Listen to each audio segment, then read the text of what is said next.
देख रहे हैं नेटवर्क 33 राजकुमार के साथ। तो चलिए बढ़ते हैं आज की कहानी की ओर। दोस्तों, यहाँ का सवाई स्टेशन नाम से जितना मशहूर है तो उतना ही खौफनाक भी। इस स्टेशन के बारे में तरह तरह की बातें बताई जाती हैं, जैसे इस स्टेशन पर किसी ने आत्महत्या कर ली है और अब स्टेशन श्रापित बन चुका है। खैर, मैं इन सब बातों से अनजान रात के करीब 8 बजे स्टेशन पर पहुंचा तो मैंने देखा कि स्टेशन पर दूर दूर तक कोई भी नजर नहीं आ रहा था। वाकई जैसा लोग कहते थे कि सूरज ढलने के बाद कोई नहीं गुजरता, लेकिन तभी अचानक से एक हवा का झोंका आया और मेरे आर पार हो गया। मुझे समझ में नहीं आया कि यह एकदम से क्या हुआ। फिर मैं इस चीज को नजरअंदाज करते हुए आगे की ओर बढ़ने लगा। स्टेशन पर ट्रेन रात के लगभग 2:30 बजे आने वाली थी और मैं स्टेशन पर बहुत ही जल्दी पहुंच चुका था। ऐसे में मुझे 4 घंटे का वक्त स्टेशन पर बिताना ही था। अभी मैं अपने छोटे छोटे कदमों के साथ इधर उधर घूम ही रहा था कि अचानक से मुझे कुछ आवाजें सुनाई देने लगी। वह आवाज बिल्कुल मेरे पीछे से आ रही थी। जब मैं एक बार पीछे की तरफ पलटा तो मुझे वहां पर चारों तरफ कोई नजर नहीं आ रहा था। तभी अचानक से एक आदमी जिसके हाथ में एक छोटा सा बर्तन था, वह मेरे पास आया और बोला, साहब कुछ तो दे दीजिए, मैं कल से बहुत भूखा हूँ। मगर उस वक्त मेरे पास देने को कुछ भी नहीं था। मेरे पास छुट्टे पैसे तो थे, लेकिन वह भी बैग के भीतर। मैंने सोचा कि कौन अब बैग से पैसे निकालेगा। मैंने उस आदमी को कहा, माफ़ करना, मेरे पास तो अभी कुछ भी नहीं है, लेकिन मैं आपको बाद में कुछ जरूर दूंगा। लेकिन तभी वह भिखारी मेरी तरफ एक हल्के हल्के मुस्कुराहट देते हुए वहां से चला गया। तभी मेरे समझ में एक बात अचानक से आकर बैठ गई कि मुझे कुछ देर पहले इस स्टेशन पर चारों तरफ कोई भी नजर नहीं आ रहा था। फिर अचानक से ये भिखारी यहाँ पर कहाँ से आ गया। मैं सोच ही रहा था कि मैंने देखा बिल्कुल सामने की तरफ मुझे कोई घूमता हुआ नजर आया। उस वक्त अंधेरा अपने चरम सीमा पर था तो मुझे ठीक से दिखाई नहीं पड़ रहा था और मैं अपने छोटे छोटे कदमों के साथ उस तरफ चल पड़ा। लेकिन तभी पता नहीं कैसी आग से जली हुई लकड़ी मेरे पैरों पर आकर लगी। मैं एकदम से उछल पड़ा और फिर अचानक से एक आदमी मेरे पीछे से आ गया और उसने कहा, सॉरी भाई साहब, और इतना बोलकर उसने लकड़ी उठाई और वहां से चला गया। उसके बाद मैंने देखा कि सामने की तरफ जो आदमी मुझे दिखाई दे रहा था अब वो वहां से गायब हो चुका था। लेकिन जब मेरी नज़र उस आग से जली हुई लकड़ी वाले इंसान की तरफ गई तो वह इंसान वहां पर मौजूद ही नहीं था। वह उस जगह से अब गायब हो गया था। यानी कि स्टेशन पर कुछ ना कुछ तो गड़बड़ जरूर थी जो मेरी समझ में बहुत ही कम आ रही थी। फिर अचानक से धीमे धीमे रोने की आवाज़ मेरे कानों में पड़ने लगी थी। यह आवाज़ किसी औरत की मालूम पड़ रही थी। जब मैं धीरे धीरे पीछे की तरफ पलटा और उसके बाद जो नज़ारा मैंने देखा तो उसे देखकर तो मैं खुद अंदर तक हिल गया था। मेरा तो मानो दिल ही दहल उठा, क्योंकि इस बार मैंने देखा कि उस स्टेशन की पटरियों पर एक औरत आग जलाकर वहीं पर रो रही थी। उसे देखकर मेरे तो पसीने छूटने लगे। उसके कपड़ों पर आग लगाने वाला कोई और नहीं बल्कि वही भिखारी था जो कुछ देर पहले मेरे पास आया था। और फिर अचानक वो हुआ जिसके बारे में मैंने कभी सोचा तक नहीं था। अचानक उस जलती हुई औरत ने उस आदमी का गला पकड़ा और फिर अचानक से उसी पटरी पर एकदम से पटक दिया। उस आदमी का सर शायद शरीर से उखड़ चुका था। अब वह आदमी और वह औरत आपस में झगड़ने लगे थे। तभी मेरे ऊपर उनकी एक नज़र पड़ी तो उसके बाद वो लोग मुझे देखते हुए भयानक और हल्की हल्की मुस्कुराहट देते हुए धीरे धीरे मेरी तरफ बढ़ने लगे।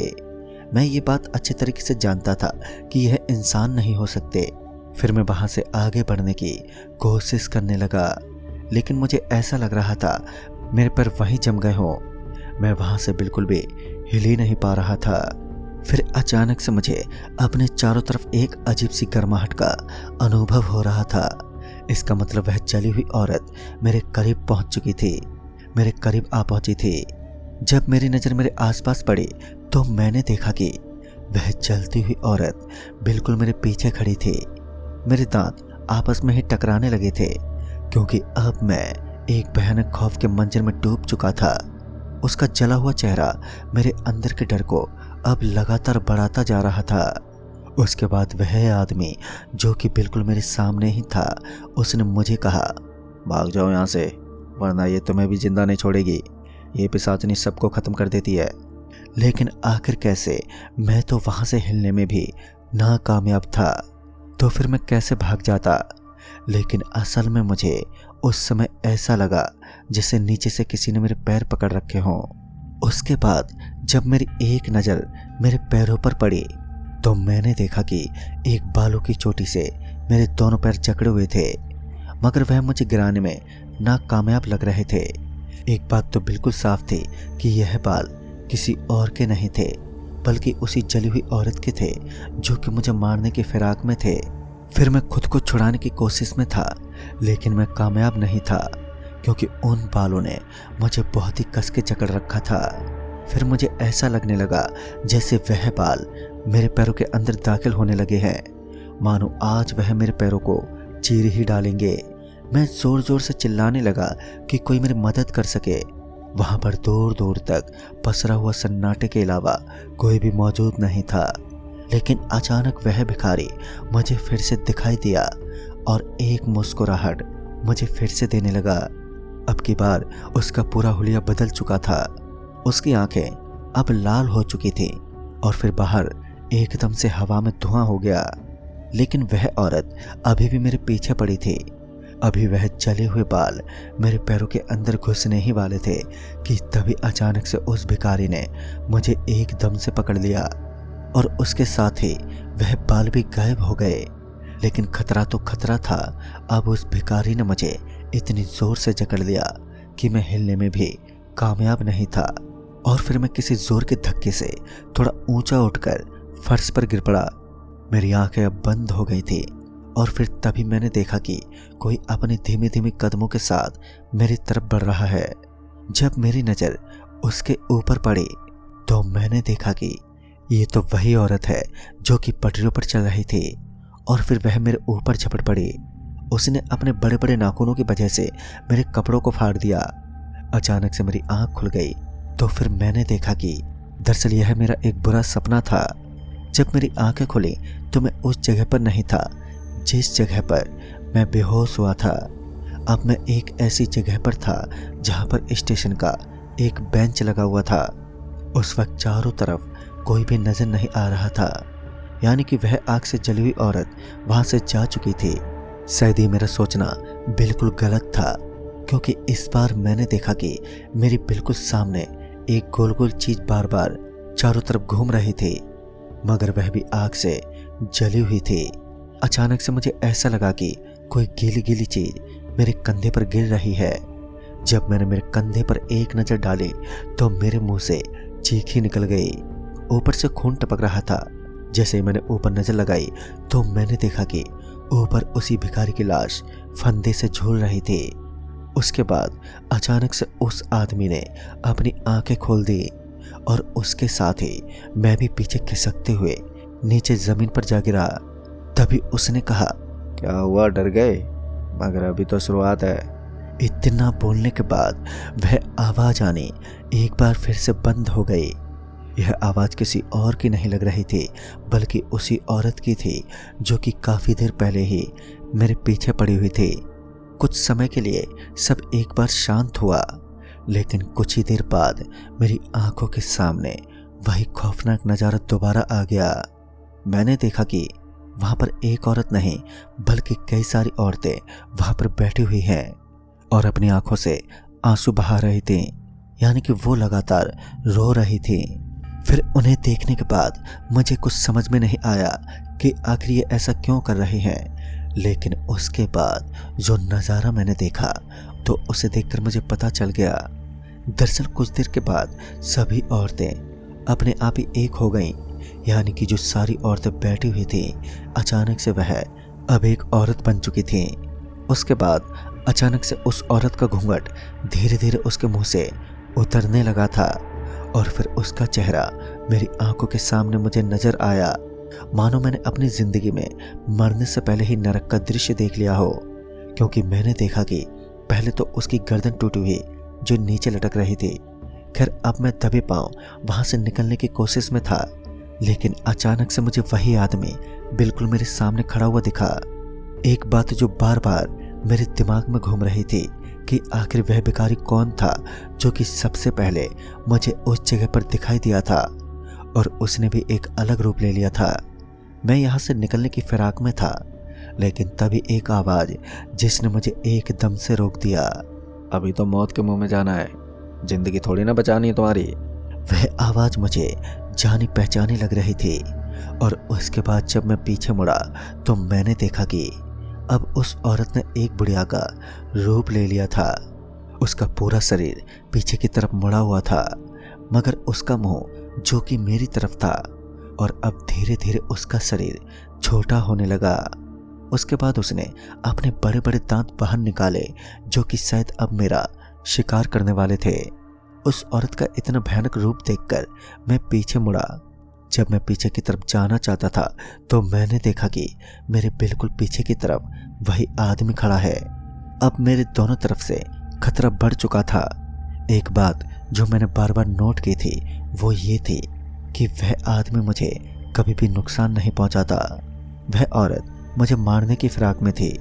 तभी उस आदमी ने वही किया जिसकी मुझे उम्मीद थी। वह मेरे रास्ते से हट गया, लेकिन वो मुझे बचाने में शायद इतना सक्षम नहीं था। वह औरत काफी लंबे होने के साथ साथ और भी खतरनाक बन चुकी थी, मगर तब तक रात के 2 बज चुके थे और अब ट्रेन का भी समय होने लगा। मैं स्टेशन के उस हिस्से की तरफ चल पड़ा जिस जगह पर ट्रेन रुकने वाली थी। मैं उस जगह पर पहुंचने ही वाला था कि अचानक से मेरा पैर फिसल गया और मैं नीचे गिर पड़ा। तभी मेरी बचने की उम्मीद और भी ज्यादा बढ़ चुकी थी, क्योंकि मुझे हॉर्न सुनाई दिया, और वह हॉर्न ट्रेन का ही था, जिसे सुनकर मेरी जान में जान आई। उसके बाद जब मैंने अपनी एक नज़र पीछे की तरफ दौड़ाई तो वहां पर से वह औरत गायब हो चुकी थी जो कि मेरे पीछे पड़ी हुई थी। फिर थोड़ी देर के बाद ट्रेन आकर सीधे स्टेशन पर रुकी। ट्रेन स्टेशन पर रुकते ही मैं वहां से उठने की अब कोशिश करने लगा, लेकिन मैं उठ ही नहीं पा रहा था। तभी मैंने देखा कि एक सफ़ेद सफ़ेद कपड़े पहने कोई आदमी मेरी तरफ आ रहा था। जब मेरी नज़र उस पर ठीक से पड़ी तो मैंने देखा कि वह टीसी था। उसने मुझे सहारा देते उठाया और फिर मुझे वहां से उठाकर ट्रेन में ले आया। ट्रेन में आने के बाद मैंने उस टीसी को मेरे साथ घटी पूरी घटना का वर्णन बताया। तब जाकर मुझे पता चला कि कई साल पहले इस स्टेशन के पीछे वाली गली में पति पत्नी रहा करते थे, लेकिन उसके पति को हमेशा से ये शक था कि उसकी पत्नी का कहीं और चक्कर चल रहा है। उसके पति की ये बात सच भी थी। फिर एक रात उसकी पत्नी अपने साथी के साथ भागने की पूरी तैयारी कर चुकी थी। वो स्टेशन पर अपनी ट्रेन से भागने के लिए पहुंची। देर रात का माहौल था, लेकिन कहते हैं कि उस औरत के पति ने अपनी पत्नी को गैर मर्द के साथ भागते हुए देख लिया। इसके तुरंत बाद उसका पति अपना होश खो बैठा और उस आदमी को पटरियों पर धक्का देते हुए अपनी पत्नी को मिट्टी के तेल से जलाकर राख कर दिया। दूर दूर तक उसकी चीखें गूंजी, पर कोई नहीं आया। कुछ लोगों का कहना है कि इसके 2 हफ्ते बाद ही उस औरत का पति भी इस स्टेशन के एक पिलर से फांसी के फंदे पर लटका पाया गया। दोस्तों, इस घटना के बाद ये स्टेशन पूरी तरह से श्रापित हो गया था। देर रात में यात्री कभी स्टेशन पर नहीं आते। यहाँ के सफ़र करने वाले लोग दिन में ही जाना उचित समझते हैं, क्योंकि जो भी देर रात इस स्टेशन से गुजरा उसका सामना इस भयानक सच से होता ही है। तो दोस्तों, इस कहानी में बस इतना ही। तब तक के लिए बाय एंड टेक केयर।